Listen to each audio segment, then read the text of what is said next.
Hello. Hey, How are you? How are you? getting ready for this holiday season. I know. And, How about this snowstorm? yeah, so Pittsburgh, you already have 6 inches. What are you going to get tonight? hmm I don't know. It's probably 6 to 8, they said, but it's coming down. It's very beautiful though. It's absolutely beautiful, you know.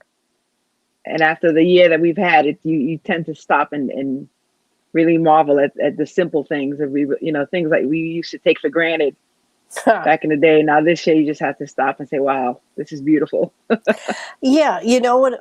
At my office today, I just said, everybody, we're not doing any deliveries tomorrow. And I said, everybody, let's just pack up, bring home what you want to work on tomorrow, and we'll talk tomorrow. And we're just shut down for the day. Oh, And I never okay. would have done that before. Right. So that's a good thing. Good. Well, this is going to be our last show before the holiday season. We've had the pleasure of having Oh, some wonderful guests in the first season. We'll call it, Donna. We'll call it our first season. yeah, We we've had had some really, superstars. yes, really impactful women and men who Yeah. are, really passionate about, ending racism and really being a resource and a just as a source of guidance for so many women and mothers out there who are just looking for a way to kind of explain all this and to their children and try to help eradicate it in any way that they can. So I think we had a great lineup. I'm looking Oh, forward to the second season. yeah. And I really truly want to thank each and every one of them for giving us their time and their energy and their story. I've been so impressed by all of them. From the Yes. mayor of Gloucester to Shannon Allen to hmm Wanda Durant. We just, our policeman that I was a little bit nervous about having on, and Yeah. Yeah. We you know, both and were. um, we just had, I can't even say enough. Julie was great. hmm I can't believe the stellar lineup we've had of wonderful Yeah. people. And we have a bunch of great people coming out at the new year too. So this has been quite the journey. And I learned so much from these people. hmm Um, and that's what I think, I said, oh, we're going to teach people. Oh, I'm being taught every Yes. minute. Definitely. You walk away from every interview with a different perspective. And that's what we wanted. We wanted a platform Right. where people could tell their story and really um, get some empathy for what they've been going through and how unfortunate it has been for, so many people that had to live through that still have to live through a racist society. And what I found was no matter what, career that you have, no matter how much money you have, you are still affected by this. I mean, we've had mayors and judges and businesswomen, professors, entrepreneurs. We've just had so many different people, and just to really realize how racism impacts so many people, so many demographics, so many economic. It doesn't really matter. It's just something that just permeates everybody in America, everybody across the world. Well, the thing about racism um, is that it not only has such a serious impact on the victim, hmm but everyone loses out. When we don't embrace hmm diversity, we're losing out on hearing many voices and Yes, having a richer world. very true. So it's a very serious, it's a serious problem. It's a dangerous hmm problem. And the more we learn, the more we find out together, Right. the better we're going to be. We're going to create a better place for everyone. Um, it sounds so simplistic, but it really is. Yes, yes. Well, one thing you and I have discussed that really, I think, set the tone for this conversation. You and I always talk about our friends and people that are in our circle Mm. and how they respond to what we are doing and how they respond to racism and what's going on in the world. And it was very interesting that you said a lot of people that just a lot of people, I guess I would say, Caucasian people don't understand that don't understand racism. Number one, don't understand Mm-hmm. how they're being, racist, or how their words and behaviors are impacting, the continuation of this demeaning, type of feeling that, that they place on people when they use those words and act the way they act sometimes. And, I would think it would be so easy for someone to be mindful of their words and their behaviors and how it affects others, especially when it comes to race, because it's something that's just so apparent. But I think society has just, we've become numb to certain things that we say and certain things that we do. And I think just, you know, the world has just put it out there, even in movies. Like in movies, the villain is always, the criminal is always black. The drug dealer is always black. It's like so many things that are put out there for us to continue to not be moved by a black person in a dark and dark role. And then in life, we kind of see that happening. You know what I'm saying? So my point is, when you brought that up to me, I was like, well, we need to have a show based and just define what we think racism is, because there are people out there who just don't think that they're racism. And I know you mentioned something earlier. It's they don't want to be called racist. They don't think that they are racist, but there are certain things that they say and certain things that they do. Even us as minorities, there's certain things that we say and we do that we don't understand where it's coming from and how we are continuing to have this be part of our fabric in America. So we wanted to just lend some time to talk about these things, correct? Right. No, you're right. Yeah. It's there's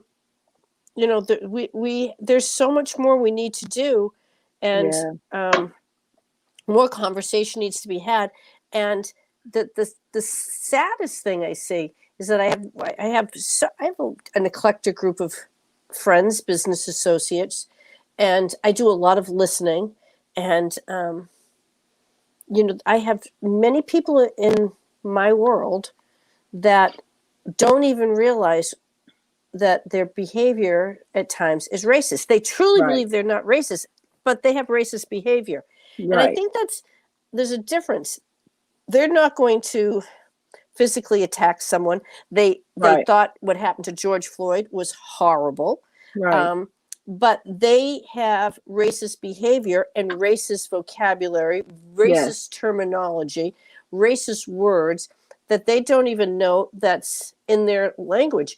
And before we started our conversation tonight, we went over some racist words. Yeah. And I said, Daynia, do you use any of these? And, we need to really start looking.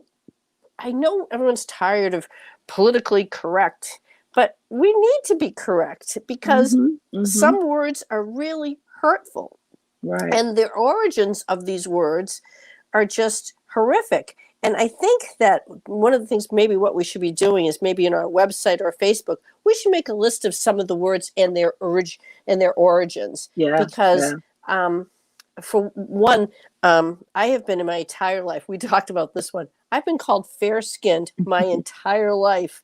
And there's nothing fair about me. I might be a fair person. Right. Okay. But I am not fair-skinned. I'm very white. I'm very light. That's what I am. And, what does that even mean? She's fair-skinned. That's because I have better skin? Because I'm very white? So it's just, ridiculous things like that they just need to be gone from we just need to, there's nothing that makes me better because my skin is so white. If anything, I have skin cancer because I'm so white. Right. I'm not celebrating that. So... No, I just think there's some things that are very apparent.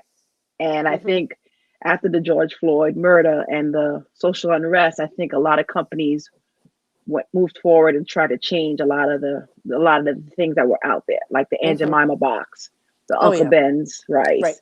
The Washington Redskins dropped their name to just Cleveland Indians. Yes. This week. So there were a lot of things that are changing. I think that are very, very apparent that needs to be changed. Obviously, blatant racist words or sayings or whatever. But like you said, there are some ones that are more subtle. We don't understand the origin and those are the ones I think we want to talk about tonight. Those Sure. are the ones I think we need to start to kind of use less in our vocabulary and be very mindful of how we move about in our behavior. I mean, I talked about, being followed. And I think it was Julie that said her son was being followed in the store when they were in the store together. And he was being followed to make sure he didn't steal anything. And she wasn't. And she was being very perceptive of how they were treating him. And Right. that's her son, a black son. So, the behaviors are one thing, but I think the words and the phrases are something that we really have to tackle. And I know we discussed a couple, so we'll just probably just lay them out and discuss the origin of them. Okay. Yeah. So there are a few that were really very strong for me, like "sold down the river." That's something I hear all the time. Do you hear this? I don't hear that often, no. Okay, I I do do not. hear this "sold down the river," and usually I hear it in the context of someone feel like they're being screwed. Like some, Yeah. yep, he was sold down the river. Well, that is like such a horrible origin. That was from when slaves were being sold, taken away from their families. I mean, not in Africa, but in this country, and sold further south into even more desperate situations. That's that's the origin of that. So when Right. someone says to me, "Yep, he got sold down the river," no, he didn't. I mean, that's kind of, we have minimized the real gravity of that saying. Right. Yeah. That's One that really irks me, and even when it came up recently, I kind of didn't really celebrate it, didn't really, think much of it like I used to. Black Friday. Now, Black Friday, ooh. when there was a sale on slaves, and they would call it Black Friday. Okay. And that's where that whole, phrase came from. And people use it all the Wow. time. And it's still Wow. something that's being used. But Sure. I think the education behind things like that, blacklists, blackballed, Black you know, market. black market. Yeah. Yeah, these are the things. I mean, we need to find out. I mean, I think once you're educated on it, I think you tend to use it less and maybe educate others as to why they shouldn't use it. But if you don't know and you're just so conditioned, you see it in the movies, you hear it all the time in your circles, you use it all the time without anyone raising an eyebrow. It's not your fault. It's easy to become conditioned to use the terminology, those types of terms. But once you get educated about what they really mean and where they originated from, that's when I think people will start to use them less. Well, yeah, because I mean the fair skin thing, that's, I keep going back to, because it so relates to me personally, because it's been said to me so many times. But the other thing is, the Black Friday. Ooh, that needs to go. That's terrible. And it's still being used, and I think only because people don't understand its origin. I think they don't really understand, or they do and they don't care.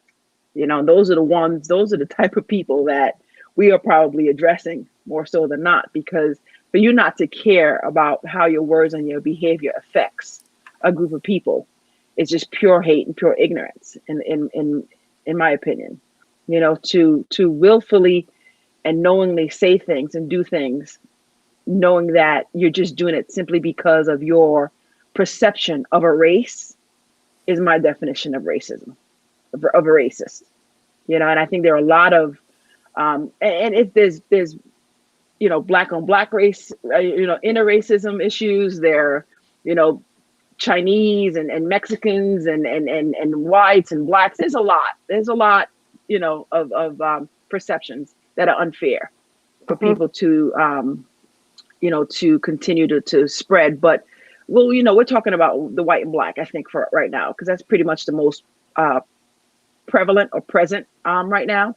But there's some, I don't understand how you can be so ignorant to the fact that it exists, and it's negative, and it impacts an entire race. It doesn't impact you. Maybe, you can go into a store and not be followed. You can go into a bank and get a loan. You can sell your house and get the best price for it. You can drive your car and not be stopped by police simply because you're white. There's so many things that you are not exposed to because of the color of your skin. That's right. But we are. So it's not fair for you to think that these things do not exist simply because you're not affected by it. Like that's when I think the racist really comes out in people, and to be so vocal about it and say, no, we're all equal. You guys just don't, you guys don't take advantage of this or whatever, whatever. That's when I think the racism or the racist really is exposed. And I think a lot of that's happening now in our world because people are divided. They're divided politically, they're divided racially, and it's coming out. And it's interesting to find that a lot of people either are racist and don't care, or don't know that they are, but still exhibit racist behaviors, right, and words, right? Oh, yeah, absolutely. I think I Yeah. gave you the example earlier that I had a friend who was telling me this story, and all of a sudden she referred to an Indian doctor. What is she? Turban head? Is that? And I said, what the heck does that mean, turban head? And I actually talked to you about it. I said, what does that mean? And then I realized that she was referring, and I just said, holy crap. And she absolutely doesn't believe she's a racist. She's a racist. and she told me, and she was really very strong about this. She said, Donald Trump is not a racist. And I just said, okay. So, at some point, you have to also decide what you say to people when they make these kinds of remarks. What is the right thing to say? So I do a lot of listening, and I said, well, and I disagreed with her about Donald Trump. I said, I think he is a racist. I said, I don't have any doubt in my mind that he's a racist. Yeah. I think he's many things, but racist is for sure. But, it was just hard. It's hard for me to hear this because I don't learn from it rather than be insult. How do we make it an educational opportunity? Yeah. Well, I think this discussions like this, because I think if your friend had a chance to really have a conversation with an Indian and understand his religion and why he wears a turban and what it means to his culture and how important it is to him, maybe her perspective would be a lot different. Her choice of words would be a lot different. Because now it's somebody she understands, and there's no ignorance behind it. It's easy to hide behind your ignorance. You know what I mean? But when you know someone and you get to know their culture and their rituals, there's hopefully a level of empathy that comes with it. So if we're not educated about these things, you can't really blame them. And the education has to start in the classroom. And it's not. So now the education on racism is what you hear your parents say and what you hear your grandparents say. So if her child hears her call this guy a turban head, guess what? When the child, guess what the child is going to do? Do you know what I'm saying? So, but you know what I'm saying? So the education piece has got to become, everything we understand, everything we believe we've been educated on wholeheartedly to the fact that we believe it as fact, right? So the education is what's missing. Racism should be taught in school. Racist behaviors, racist language, racist thoughts. That stuff should be taught in school. So now people are less likely to do it because you're telling your friend at her age that what she's saying is not right. She's not gonna, you're not gonna move the needle there much, right? But I think if we start to have these conversations and this education piece at a younger age with our children, I think that's where we could start. We could stop. I mean, I think our children, this next generation, these kids who are growing up and have watched Obama become president, have watched Kamala as the vice. Now they have a visual of something that they can become. Right. You know what I mean? They have a positive every little girl, every little girl in this country has a vision now. Right. But now we're talking about the blacks, right? So now our visual is not, the criminal on TV, the drug dealer that's portrayed in the movies, on the news, all you hear about the black crimes that are happening. Every crime is everywhere and everyone's committing crime, but the news is constantly focused on black crime. So there were so many things conditioning their young minds, right? Oh, So sure, my point is, sure, so now you yes. see a black president, now you see a black vice president. Now you don't see Hmm. the Uncle Ben's guy looking like, a slave. You don't see the Aunt Jemima lady looking like a slave. You're not Oh, yeah. using Indians and Redskins, which is derogatory. You're not using those terminologies. So maybe this is how it starts to change. Right. Right? But I think even those are pretty overt. Okay, those are that's pretty easy to see. It's very easy to see Aunt Yes, Jemima with the red kerchief on, and it's yes, like, yes. that's pretty overt. But what's not overt are these different words. Grandfathered in. I know Hmm. so many people in Yes. construction and everywhere that use these words. And grandfathered in stems back to Reconstruction, where newly emancipated slaves weren't allowed to vote because they weren't grandfathered in. They had to pass literacy tests. I mean, so grandfathered in, the terminology stems back to some very negative stuff. Hmm. But Hmm. those are the things that are very subtle that we're still using, What about for you brought up words. one earlier, the master bedroom? Oh, We use that all the time. yeah, It's all right. How many times did yes, that use the master absolutely. bedroom? Yes, now we're going to hear more ensuite and primary. Or in computer technology, we have what the master and the slave. Yes. Hmm. Okay, that was Hmm. like hello, Yeah. and they're changing those words too.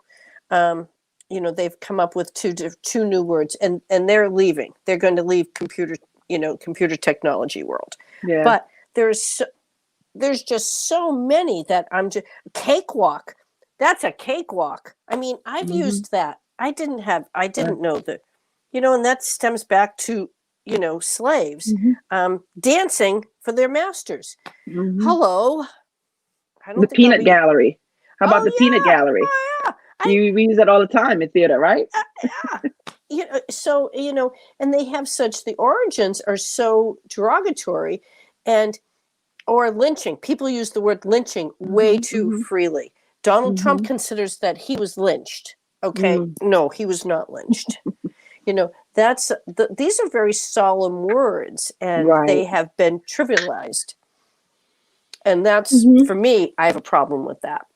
And And then, normalize as well. yeah, Like it's okay to say. well, it's not only just okay to say it, but it's taken, you know, the word lynching. When I think of lynching, I don't think of someone being, told no. Oh dear, you're not. I didn't get my way. I think of Right. someone swinging from a tree. Hmm. That's what I think Hmm. of. Yeah. And that is really that's a lynching. Right. But behaviors have to change, and not Hmm. only is it white people that have to change their behaviors and their words. It's everyone. I think black Right. people have to Yes. stop using the N word. We cannot be Thank you. calling each other the N word. If we want them to stop Yeah. using it, we have to stop using it. And I Well, know the defense is it's a term of endearment, but when you're hearing it over and over and over in your songs, in the street, it doesn't it doesn't break the cycle. no. And if we're trying to do things to break the cycle, we have to stop using that word. You know what I Well, mean? yeah, that was one of the things I wanted to ask you about, because in my Yeah. wildest dreams, I would never use the N word. I consider you and I very dear friends. I would never, ever Mhm. feel like I Mhm. could say that to you, nor would I want to. And, Mhm. and my children, Melissa would never have, never, I guarantee she's never used the word. Mhm. So, um, I don't understand it. Me, it goes over my head in terms of, to me, it's profanity, a derogatory profanity. Well, I'll tell you and this is obviously our show, and we're talking about our definitions of it. But I think it was used to be so hurtful back in the day. It's a hate word, obviously, and I think to soften the blow a little bit, we probably used it to and change the connotation, the definition of it, and use it in different settings and at different times to make the word less of a blow. Do you know what I mean? Does that make sense? Hmm. So in other words, if friends are together, hey, what's up, my whatever, or if that's your friend, that's my guy, so I think we use the word to soften the blow and to change the negative impact or the Mm-hmm. label that it's had on our people. We took it back, in other words. We took it back and we changed it. But when it's in our songs, and hip hop songs are saying it over and over, and white people are now listening to these songs. Hip hop has crossed over into different, demographics. So now if white people are listening to these songs, and these young kids are listening to these rap songs, and the songs being said over and over and over and over, they're going to feel like they can use it, or say it. And that's when it becomes a problem. So that's my thinking. I know there's a lot of people that think differently about that. But I just think we use it to soften the blow and to change the definition of what it was to what we want it to be. And we feel like it's all right. We can do that. We can take that word and use it, and Sure. And make it into something that's more of a term of endearment than a hate word. And that's all I could think of it is. But I don't, I mean, it's not good. I hate hearing it. I hate saying it. I don't say it. I try not to say it. But I think that's a lot of things. We feel like we can do it, right? We can take that word and change its meaning. So why can't a Caucasian take Black Friday and change the meaning of it to something that they want it to be? Do you know what I mean? So if we don't want them to use these terms, then we have to stop using these terms. Right. Well, see how I look at it as, I think people can be racist against themselves. I think that we've spoken about this. Safathia spoke a lot about this. Yes. Brazilian against Brazilian. Yes. And so I think that maybe there's some truth to be said in there about using derogatory terms, because I think it's derogatory, but maybe there's a different meaning there that I go sails over my head. Yeah. But I think it's, can't you think of something better?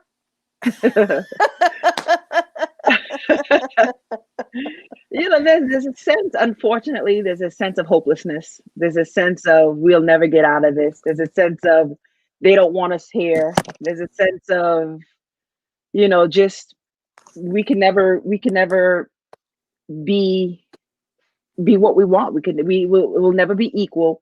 So that sense of hopelessness allows, I think, for those behaviors within our community to be okay.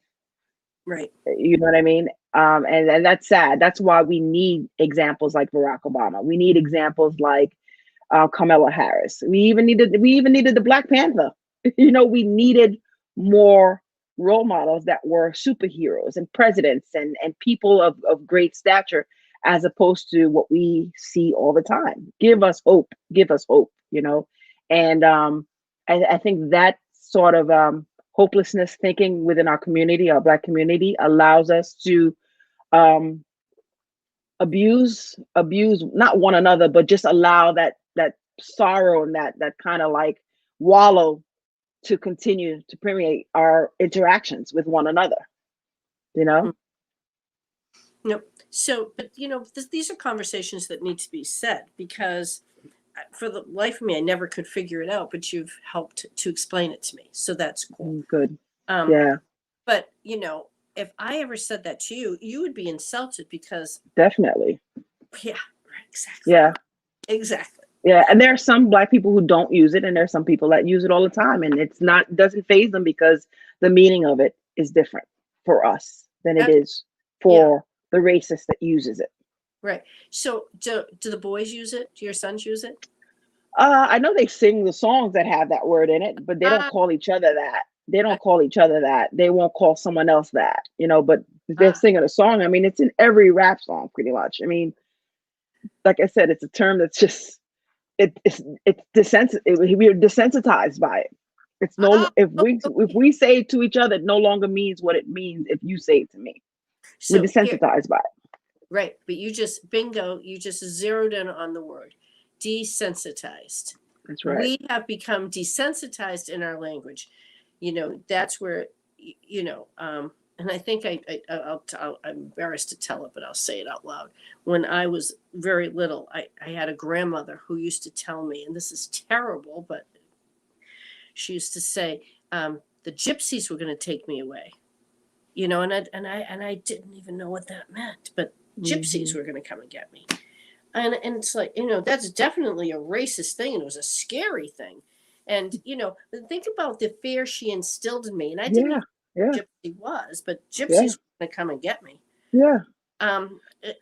Just think about, and that was, I just think about what we've done and the how we have become desensitized. Like the word lynching, to use lynching in common day language just because you didn't get your way about something, I've been lynched. That's desensitizing something very serious. Yes. So I guess that's what I'm trying to say, is that we need to be more sensitive about our words, because long after I think words can be far more lethal than, And I think Maya Thakin mentioned that. Do you remember her comment? Yeah. Right? She said, you could hit me and my bruise will go away, or you cut me, my wound will heal. But the words that you use and say to me, that has internal damage that'll never, ever go away. It was something to that, right? To that. Oh, you're right. Respect that she said. Right. And so caring about what we're saying and understanding our origin of language. So I think we should make a list of all these words, and people can just make a decision whether they find them offensive or not. But at least they can understand where they're coming from. I will never use in language, or if I ever, that sold down the river ever again. I don't know even what I was thinking. When I think about sold down the river, I think I was thinking about like fish or something. I was never thought it was like human beings, being sold. And now that right? Oh, right? You won't use it. So that's why I think the education piece is huge. I think we need to start having classes, starting maybe from first grade, second grade, third, whenever they're cognizant of their words and their behaviors. Because I don't think in kindergarten and first grade, you really notice the person next to me is a different color. Maybe not. But once that starts to happen in a child's life, that's when we really need to step in as parents, as educators, right? And start teaching and start really educating the kids on this behavior, because it won't stop. It's 400 years. It's too much time to go back and dissect everything. Well, we have to, right, but there's some things that need to go. Yes. And, there are absolutely some things that have to, or let's just look at Black Friday, yikes. Yeah. Black market, black this, black even Columbus Day. Columbus Day. I mean, that's changed. It's changing, right? Not a lot of people celebrate it anymore. It's now Indigenous Day. So we're moving it. We're moving it. But I think the quiet ones, the ignorant ones, the ones who still continue with the subtle behaviors of racially profiling or following or not want to be friends with Black people, or don't want Black people living in their neighborhoods because they think their value is going to go down, those are the racists. And that's racism.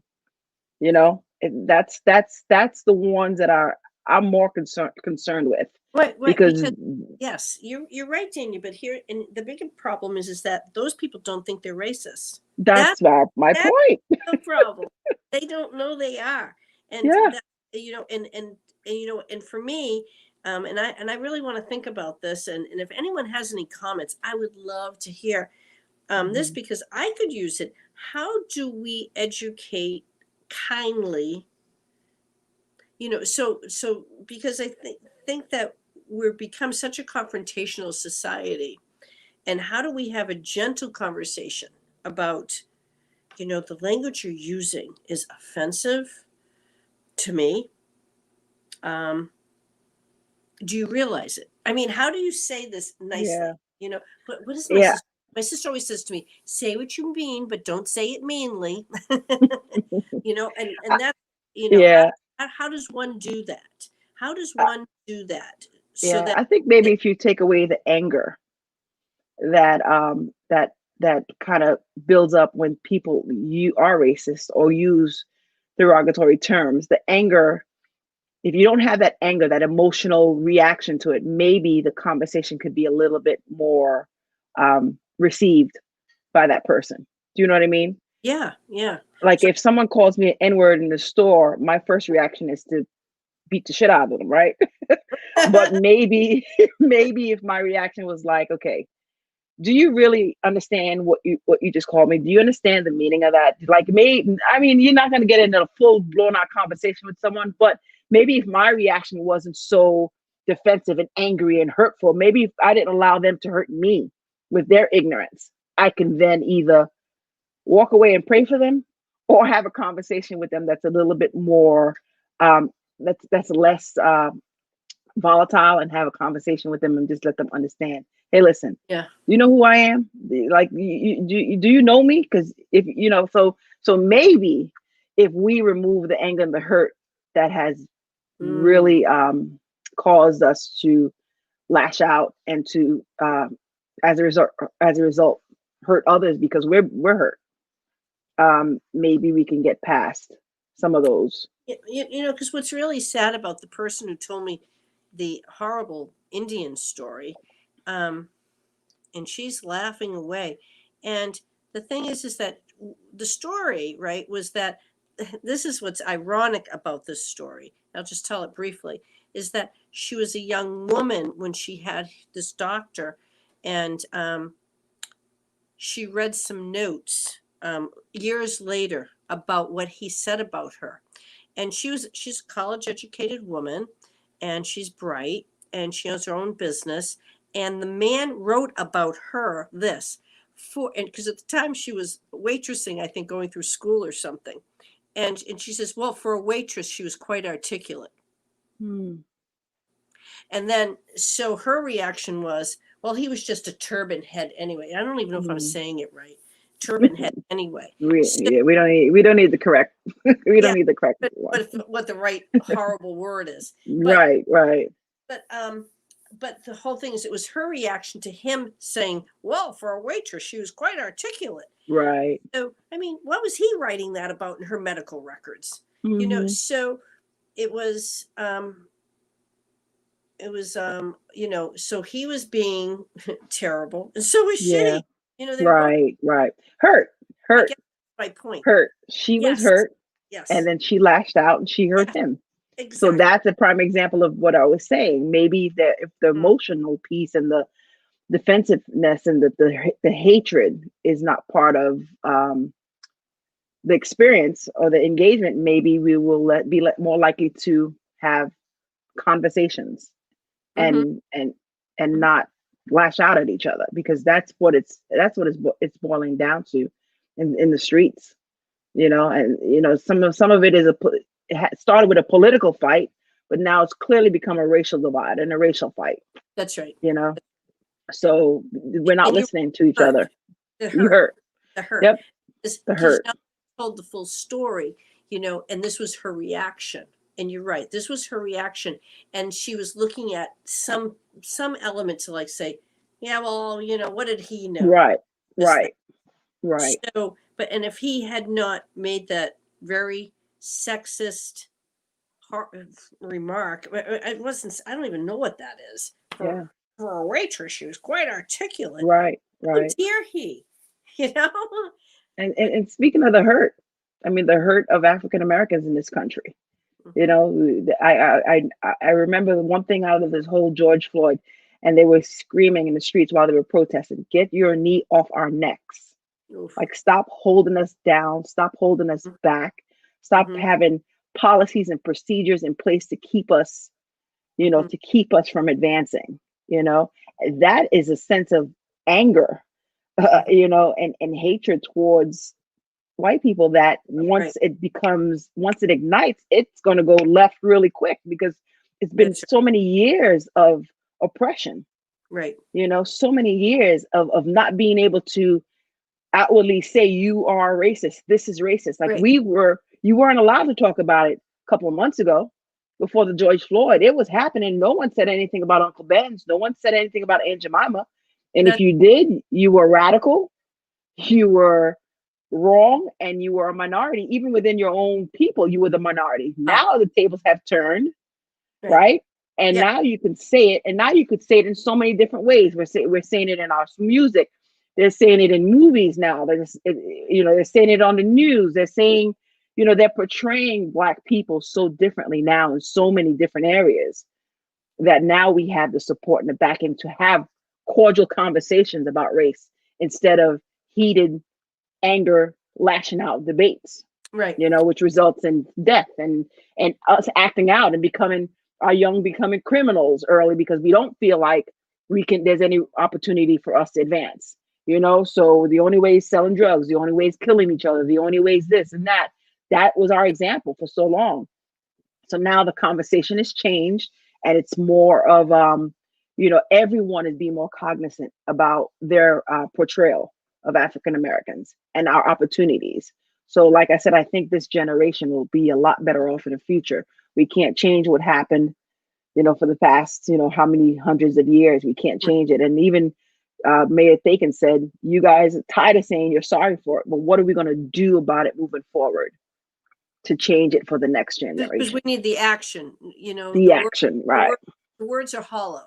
The words are hollow. Yes. But what's really beautiful, though, Dania, that I found is that when I was watching the protests and everything that's been going on, I'm watching all these beautiful young people, white, Black, green, whatever. They're all out there. I mean, they are Mm-hmm. all out there together. And I thought that was really fantastic. Yeah. They, because this is something that it's going to just what we're doing. This Yeah. is have to be everyone stand together saying we don't want to be like this anymore. We want to celebrate our diversity. It's wonderful to be different, and you know what, the richer our country will be when we accept diversity. Yes. Yes. Not only accept it but embrace it, because Yes. the pot will be richer. Yes. Agreed. And And that's, yeah. I want to say the statistic that I read tonight that we went over before the show, and that was that I can't believe this, but this is true, that the statistic for marijuana arrests was 4-1. How does that happen when they're Blacks a minority, and 4-1, to whites for arrests for marijuana Yeah. And possession? now that it's being legalized Mm-hmm. and becoming $1 billion industry, and Mm-hmm. all the, white people are profiting from having, taking control of the business. Meanwhile, our Black young men and women are in jail right now Right. Still for sitting less there. offensive marijuana.